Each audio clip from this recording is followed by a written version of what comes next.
You together? Okay, So who's gonna be downstairs? Howard's gonna be downstairs, I'm gonna be upstairs. okay, good, thank you. Yep, Jim, present. I'll be here. Okay, welcome to our third workshop. We'll start with town hall presentation first. Mike, you're up. Mike Massacon, Facility Supervisor. Just two small increases Someday for lunch. in the budget. One is I know you're repairs to the scheduled. building. I went up $1,000 on it. Due to the cost increase in materials. Hold on a second, I can't hear them talk when other people are talking. Thank you. Okay, Mike, so, sorry, start again, Mike? Yeah, two small increases. One is repairs, 1,000, and then on the mechanical maintenance side, like plus 400.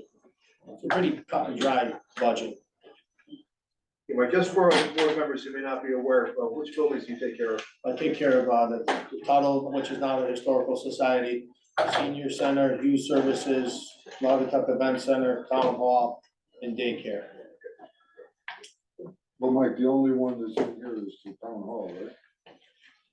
This is just the Town Hall budget, The correct? others are under town-wide. right? Yes, I just wanted the board to know that you are responsible for the building. besides Yes. Just the town hall. Okay, good. Any questions for Mike on his budget? Yes. On the salary. Page 3, yes. page 2, page 3. John Road, making $15 an hour. That's absolutely absurd that the guy that does the work he does makes $15 an hour, when we have people that haven't been in this building for 3 years that are getting $7,000 in overtime. It's absurd. So make a motion. I can't. Well, I mean, make, The suggestion, he should be brought up to, I would say, at least $20 an hour, if not more. For what he does, I can tell you right now, I mean, I've been working with him for the past year, he's well worth that. yeah, I mean, we're talking minimum wage. The guy can't even afford his own place to live. We ought to be ashamed of ourselves. I have no problem giving John more. Well, I tried every year, and every year I was told, we need entry-level positions in the town.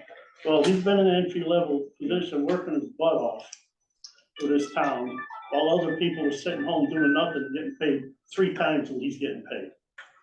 Yep. And I wholeheartedly believe that, and I even think that if there's no money in the budget, that all of the top earners in the town should throw $1,000 from their salary and to give it to him. To keep the budget legal. So what do we feel is an appropriate hourly rate? Well, minimum wage isn't for what he does. So is I that can tell you right now, before the he's board? working a second job right now at a restaurant up in Litchfield, making 20. But does, Allison, does that have to go before the non-union salary review board? We're gonna budget the money in here, and then there's gonna be a recommendation to the non-union salary review, but the money will be there to do it. And if they say no, can we override that? I mean, this is the final stop, the joint board, is the final stop. So, but I have a number that you want That's to all. propose, then I can up the budget for that. Well, $5 an hour. We want it to go to 20. Yeah. Is that what we're saying? Then I will put that in and up the amount, and you'll see it in your summary report next week. Any other discussion on that? You want the difference?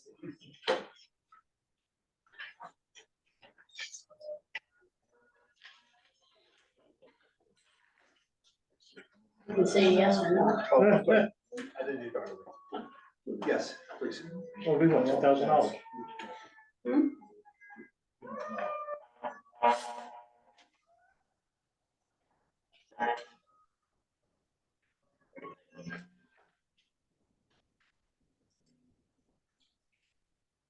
Be $200 a week? The total for the budget change would be 10,400. Be increasing it by 10,400. Hey, can you keep them quiet? People don't move anyway. I like the tool. He said, so noted increase of 20 an hour, which increases the bottom line of the town hall budget by $10,400. Thank you. Okay. Anything else on town hall? Okay. Also, Mike, thank you. Thank you. All right, you're next. Okay, Lori Rotella with the Land Use Department, Town Planner. A couple of things, I have my conference money 53221 increased by 250.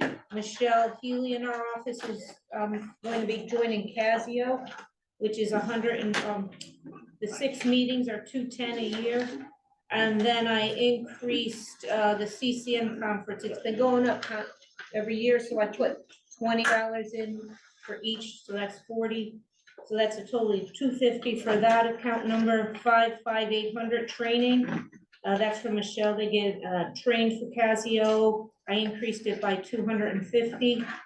When I called, they said that they're probably increasing the training from 600 to 700 for each session, plus the $100 to get the final certification. So it's an increase by 250 for this year. And then dues, American Planning Association, I belong to that, and it went up 245. That's a total of 645. And then salary was increased by $5,722.51. And that was an increase in my salary for added responsibilities.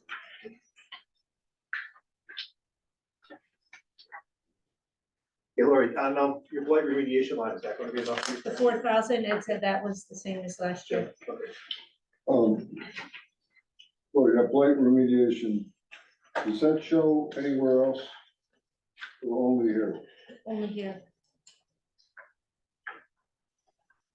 So, So when Ed uses, hold on, so Allison, when we have blight, fines and we collect the money, that money goes into an account with this money, right? I don't remember, we went back and forth a couple times. So I think we should check that because we should have an accumulation of, I don't know how much, but some money from fines that we've imposed and collected. I think we were supposed to get to a revenue.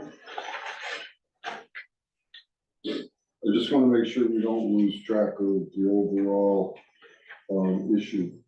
I think the intention was to appropriate 4,000 and put fees that we collected into a revenue account, but I'll double check it. Okay. Any other questions for Lori? Okay, you're all set. Thank you. thank you. Have a good night. Lori, what was that? Here. Where do you want? Where do you want? Well, good evening, everyone. It's certainly a pleasure to appear before you here this evening. It's nice to be on this side versus when I used to serve on the finance board. So having been in your shoes at one time, thank you obviously for the time that you guys put into the budget.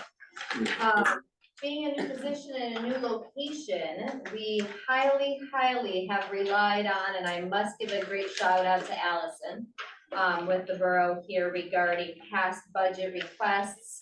And certainly trying to foresee what the future needs of the probate court are. I had a very good meeting with Allison as well as Felix in the sense of what has been expended to date, what we anticipate might be coming down the pipeline in the future. I think Allison, and correct me if I'm wrong, there was at least an item regarding the office supplies that we were kind of going to revisit as to the actual. Correct. That may not be just reflective of the probate court itself. We'll be looking at that a little bit closer unless you had found something after our meeting in that regard. And I'm specifically referring to the 29,073, which is one of the larger items there. Correct. That was adjusted. I'm sorry, the 29 was adjusted. There was a correction on that one. It is like around 3,000 right now. Okay, thank you for bringing that up. But recognizing that as we pull apart and we're in different buildings right now, we did the best we could to analyze what you would need being in a separate building And that we would have to measure what was going on this fiscal year, and it's kind of a test year to see how we separated and whether we cut the cords at the right places in each line item. Absolutely concur and look forward to continuing the close communication with Allison and Felix in that regard, just making sure that every step of the way, we're doing things in the most cost-effective manner, and that's down to the shredding machine, to the postage meter, that we're currently waiting for as well, but I'm certainly open to questions. This $74,000, that's the entire budget, including your reimbursement from Middlebury and Prospect.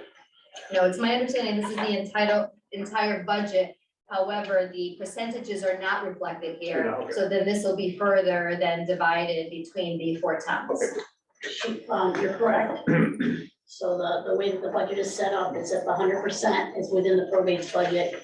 And then the billing that we do to the other towns is on the revenue side. Okay. And it nets out at the end. With what the final numbers that we have, which is around. 57 for the borough, 57%. Good job. Good, you got it, thank Yeah, I know it's in there. Okay. How's the new building working out? It's a beautiful building. It certainly is. And I also want to give a shout out to Mike. He's certainly been assisting with the transition, not only of the files, but the odds and ends that need to be done there. Kind of, we call our punch list. That's also ongoing and being addressed. Okay. Excellent. Okay. I know it doesn't have anything to do with this, but just, any stumbling blocks there, I'm sure there's gonna be, any kind of move like that. I wouldn't characterize it as stumbling blocks, but certainly Yeah. learning curves as Yeah, well. I okay. mean, if I were to literally thank everyone that I've had to reach out, I probably would be here all evening, including the gentleman to my right here. You know, the phone system, the ITs and things of that nature. There's a lot of stuff that PCA and probate court administration, because our computers and printers are from them. So they have an IT department, but then we have our phone system and other items. Clearly that we need the borough's IT expertise in that regard. So, Fran, to your point again, not stumbling Yeah. blocks, but certainly, you know, Learning. transition when it comes to any new place. The needs that are necessary. So certainly, you know, when I came in, we didn't have a shredder yet. That's pretty important in that regard, but it's just, you know, discovery as we all work together, yeah. And the staff, I've fully involved them in all of our communications and discussions regarding what their needs are as well at the new facility. Thank you. And I certainly encourage and invite everyone to please, you know, come on by, give me a call in advance and be more than happy to show you the new place. Okay, good. Any other questions? Thank you. Thank you for having me. Thank you. Jim, you're up. All right.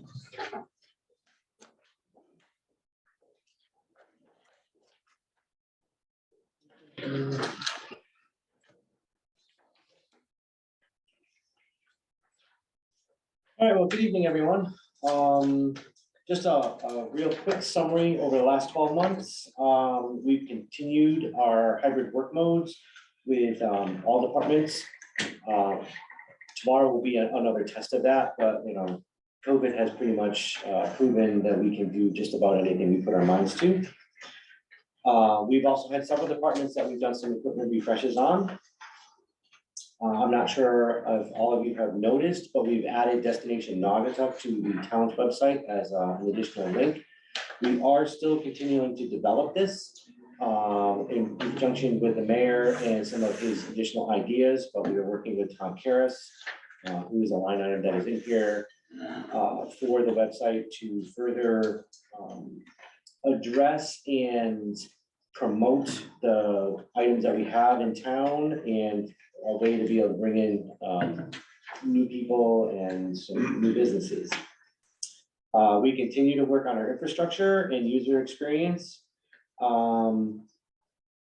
We are still experiencing supply chain delays. I don't want anybody to think that that's gone away. Every department is feeling it, as well as IT, but we have noticed things seem to be easing ever so little, where sometimes you can get things a little bit quicker, but the expectation is you're gonna wait. That's kind of a general overview of the last 12 months. just to kind of hit the high points from a payroll perspective, we're bumping everybody to 40 instead of 35, just to kind of cover the additional load that we have right now. That's the payroll increase that's there for all staff. Now we have on the town side, as we're covering every department, we have a small increase that we're adding to PD, which I will get to shortly for our contractor that we have there. New items, just kind of hit some of the big ones. We're looking at Frontier for fiber internet backup. Comcast just isn't cutting it for what we need, and we need more robust infrastructure for the hybrid environment as well as future projects that I'm looking at. We just need to have balanced bandwidth that's equal or better.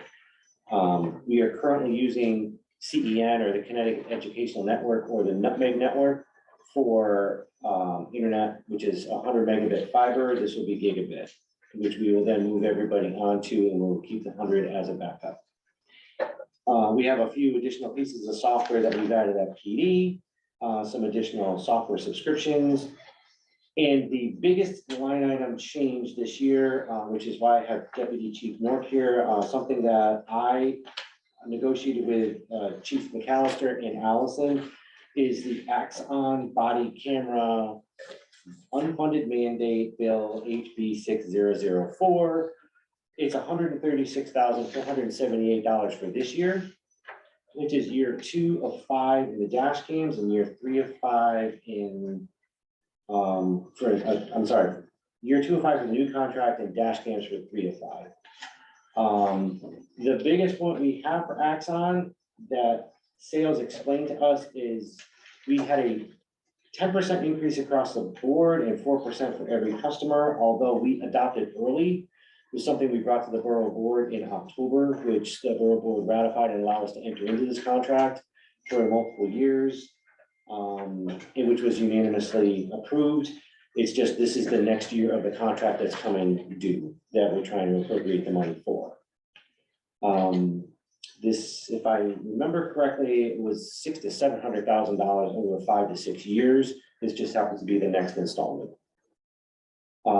The equipment is more or less leased, where we're using it. Every officer that could be used in a police function has their own camera and own taser. And if we have any malfunctions, they will be replaced with some stock that we have and then repaired by Axon and sent back immediately, so that we're never in a deficit, and we will not be sharing equipment across any sworn officers. Next biggest item that we have on there was an additional 20 for contracted support for IT over at PD. Their police department is going through increased retirements, and we're trying to civilianize more of the IT that we have over there. Upon the analysis that was done with myself, Deputy Chief Nork, Chief McAllister, Captain Bastos, it was more cost effective to add 20,000 to S&M computers and have him front everything than it would be to hire somebody on our side with the additional benefits and or employee costs that would be there, which would be more expensive than the 20 grand. So it seemed smarter to add just 20 to S&M computers for this year. Therefore, he could bring in some additional support for some of the more menial, the paper jams and other issues that they have, but they also will be CJIS required and certified for that. They can assist Scott in some of the things. He's also doing work for the town, but we wanted to make sure that we balanced it properly and didn't undercut or overshoot. Most of the other items that I have on there are more nominal increases. Some of them are 4 figures, but we're just getting killed with software licensing, 4 to 5 to 10% increases. Every company that didn't take a bite out of COVID at the beginning is taking it out now. And we're just getting creamed with all of it. Although they're not terrible, some of them are as little as $50, but there's some as much as $3,000. I have been fortunate enough that we cut back on 2 licenses that we had at the end. We were able to save a few $1,000s in Celebrite and VCS Solutions. Celebrite was repurposed to Axon. It was added in there. VCS, I was able to pull 6,000 out because we didn't need it, and if I don't need it, then I'm gonna give it back. And everything else is a zero. Questions, thoughts, comments? So Jim, Certainly. first of all, I mentioned to this before, but I want to make sure we do that free cyber assessment that's offered through COG. It's being scheduled.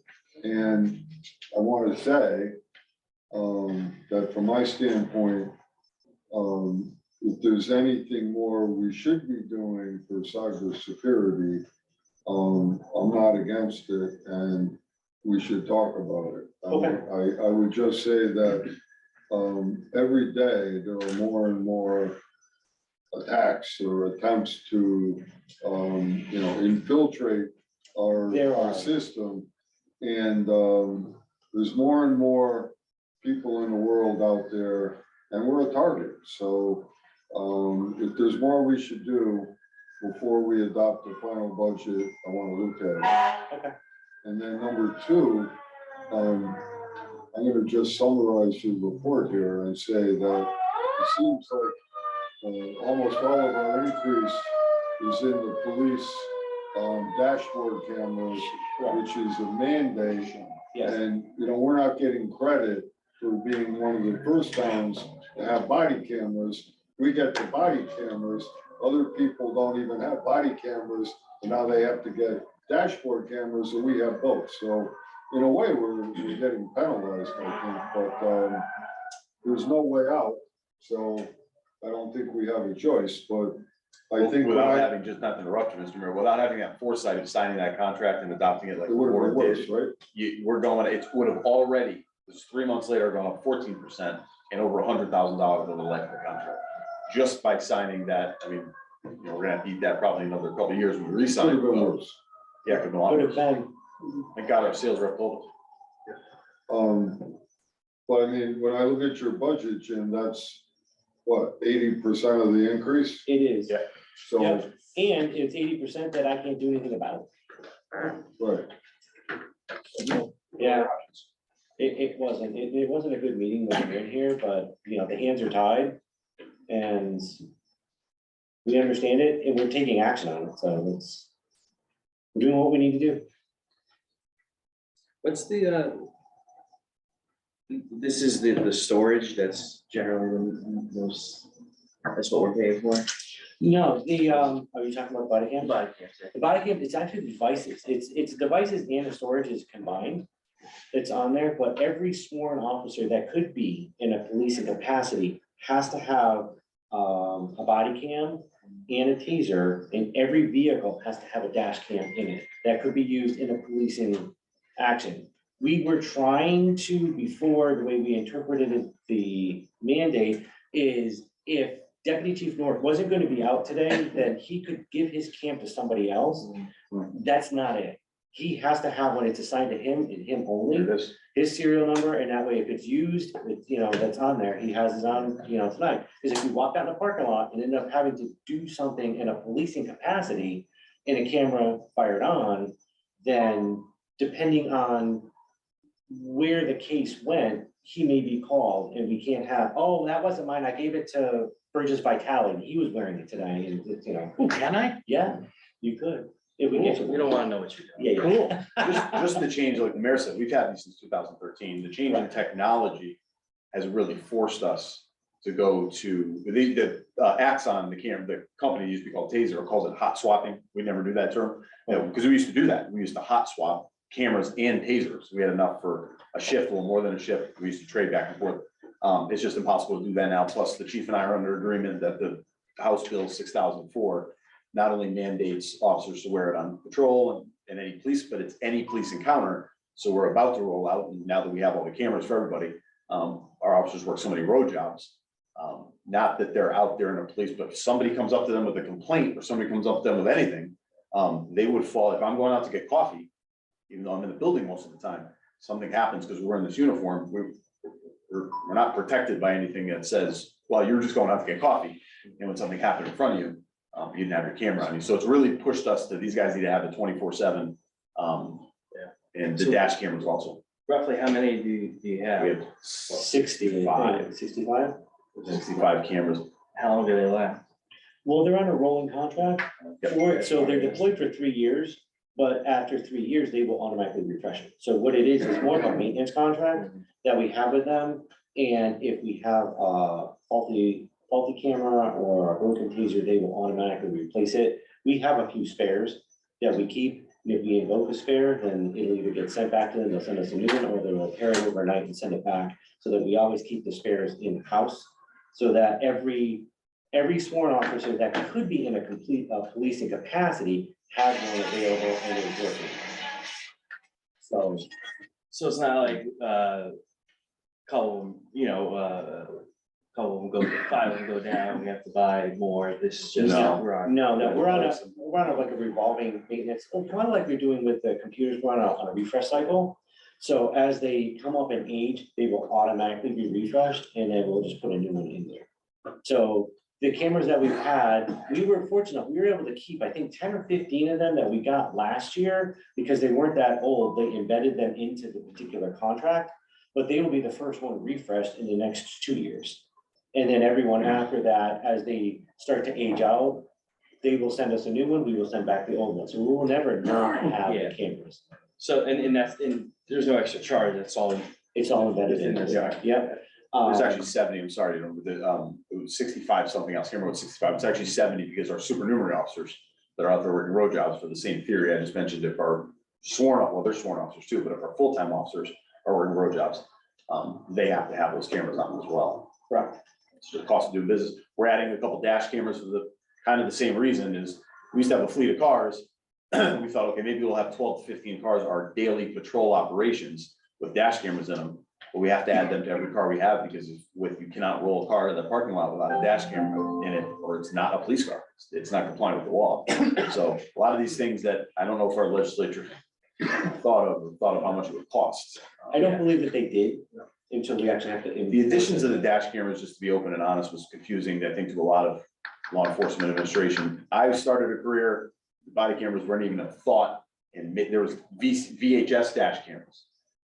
Body cameras came, everybody got rid of those things. We don't need these anymore. We have body cameras, it captures everything. And the addition to the dash cameras and the police accountability bill was a little bit shocking, that they would throw that in also on top of body camera mandate, which was coming at some point. So what's each officer's assigned a taser, Yes, and does that somehow interface with the camera? it absolutely does. The new TASER 7s are, it's it's amazing technology. This company, no wonder it's $1 billion company. The genius idea is these guys have to, everything's integrated. The second it comes out of the holster, it activates your body camera. Anytime our cars, somebody flips on the lights or siren within a certain radius, all the body cameras go on. We actually have it in our contract. I think it's called a signal system. Can't remember what it's called. It's an attachment to your firearm that if a firearm comes out within 30-foot radius, all body cameras go on.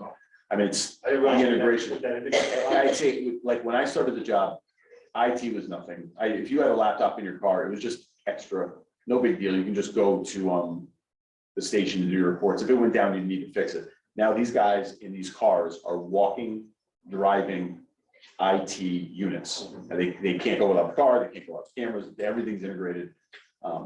You know, if a laptop goes down on a car, now that car's down, or a dash cam goes down on the car, now that car's down.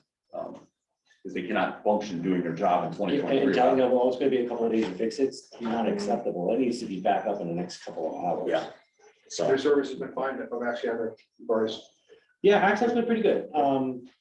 They are the only real company in town with it, but, they really, yeah, they've stepped up and they've been good to us. It was a fair contract that, we read. I was in favor of it, Allison was in favor of it when we met with them here, as well as, Chief and all of his support. At this point, we're just walking down the line, we're in the next year of it. Mine would all be videos of the Big White Bakery. What do you do with rental cars, like undercover cars? Do they have to have dash cams? no. No, that's excluded in the bill. Oh, good. Marked. Good. Like ours, don't. Chief and I's car, the lieutenant's cars, or captain's cars don't have to have them for station. No, but Which you- thank God they. Yeah.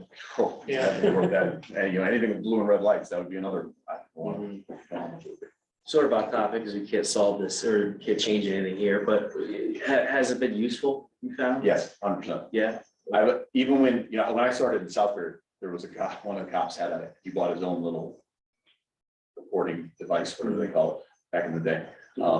For that reason of, I think 99% of cops, now it's ubiquitous with law enforcement. These guys coming in now, especially the generation, everything's on video, everything's on camera.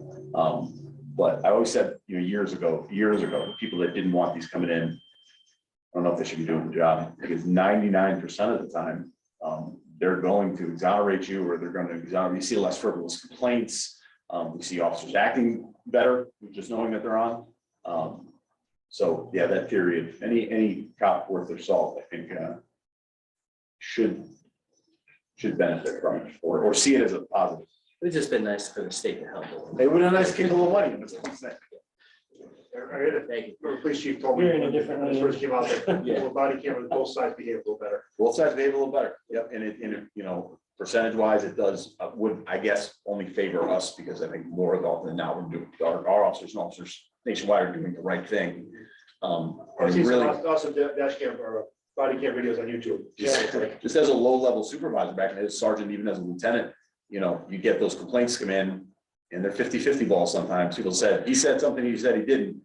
Now, I remember stand up and go, okay, I'm gonna watch the body camera back in 5 minutes, and they don't want to make the complaint anymore, so the little things like that help. I would say that almost every complaint, or say 80% plus, went away when we looked at the footage. Or became a matter of personal interpretation in some ways. And always had that. Well, it also, like my child tells their parents what happened, the parents get all upset, then they look at it and everything changes. Yep. Any other questions, any comments for Jim? I got one question, it's for my own edification, I'm not really sure. Yes, I'd like to ask, so do you think the maintenance contract, hello? What happened? Jan's talking. Jan, hang on one Just second. talking over here. You got a question? Somebody had a hand up? No. you got Just one the- second, keep getting okay. a flash on the screen that, No, I have my hand up, see? Hands up. I just wanted Jim to know that, Okay. okay, so he may be coming in and out and he didn't hear. Unstable connection. Yes, there it is again. Yeah, we're getting nice, Joe. Yeah, I'm just trying Okay, to Joe, why don't Joe go first and then Jim? figure out if there's any correlation with liability and lack of cameras or quality of cameras, like body cameras, car cameras, and how would that have any impact, like insurance prices for liability? If somebody, a police officer got into a situation where they didn't have a body camera or camera in the car and something happened. So first of all, it's not optional, we're mandated to have it. It's mandated to have it, And if okay? we don't, if the officer isn't wearing it, then he's violating the rules and he would be disciplined. They have to do it. All right, so you have to have it, so therefore the insurance will be appropriate Yeah. for the equipment that's in place. Correct. Okay. Yeah, Thank you. every vehicle and every officer has them at this point. They've all been purchased in the first year contract, and they're being installed and deployed as we speak. This just happens to be the second year contracted dollar amount. So Dan, what you're saying is that because we did it when we did it, Yes, we got a better deal than in it. October, our rep said Got it, okay. on December 1st, it was gonna go up 10%, and then on January 1st, and every subsequent January 1st, it would go up another 4% that we're eating, we're not doing any of those increases by locking in the price in October. So that'd have been about $100,000. It's about 740,000. Theoretically, it would have been about 840, 850,000 overall if we waited, which is why we try to push it through. Okay. Okay, Jan, do you have a comment? Jan, was that speaking? So, yes, do you hear me, Kenny? Yes, we can hear you. All right. So in other words, we think this budget's gonna go up over 100,000 every year from now on, or what? No, this is just the next installment that we have. It's a larger increase because last year we had a lower amount as we didn't quite understand the police accountability bill. But we had some money from the prior year that we used for the down payment for the first year contract. And this is year 2 and 3, depending on body cam versus dash cams.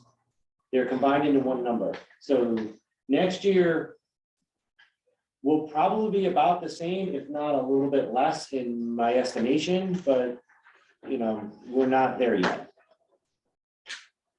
But that's because of the state mandate, right? Correct. Same in that. Okay, thank you. All right, thank you. Okay, any other questions for Jim? Okay, thank you, Jim. All right, thank you. Okay, thanks, Allison. It was, The rest of mine, rest of you finance. yeah. Increase in salaries for contractual Katie, she can- items. She can do it if she wants. And I have an increase in education increment. I have several employees who are going to be doing some college courses that they're going to be requesting reimbursement for. That's it. Worry. You're not worried, I'm not. When she gets worried, we get. Yeah. No, I'm practicing the mayor's coolest cucumber. Okay, any questions for Allison on the finance department? Okay, and then finally, Mr. Water. What do you think, sir? I don't know if the mayor wants to do this or not. So, the next budget is municipal audit. And, there is going to be a slight increase, same as what Jim was speaking to. They had a lot of shift in audit staff and, the CPA firms that audit municipalities. And there's going to be a slight increase. This is based on a several-year plan where we're saving for the next audit. They're giving us a new several-year plan, and this will be the first year in the several-year plan. But there is an increase.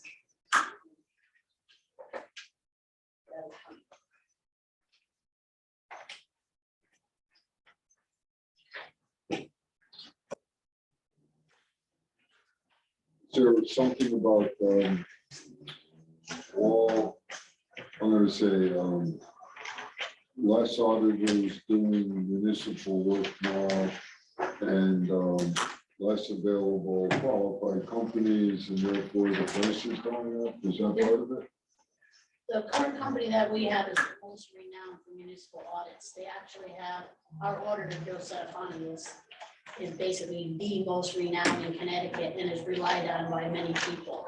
So we have like the top of the top in our audit team. And there was a huge shift in staffing in all auditors, and there was a lot of younger auditors that left. They started moving around because of remote capabilities in other fields of accounting. And so they had this huge shift in their hiring. And their costs are going up. There isn't a lot of firms in the game in Connecticut anymore. I just think we're blessed to have the longest running, most experienced audit team in Connecticut. Okay, any questions for Allison on the municipal audit? When does that usually take place? Well, right now it's going on for 22 that closed, and the other one will start in the summer again. Okay. And then last, that's all right.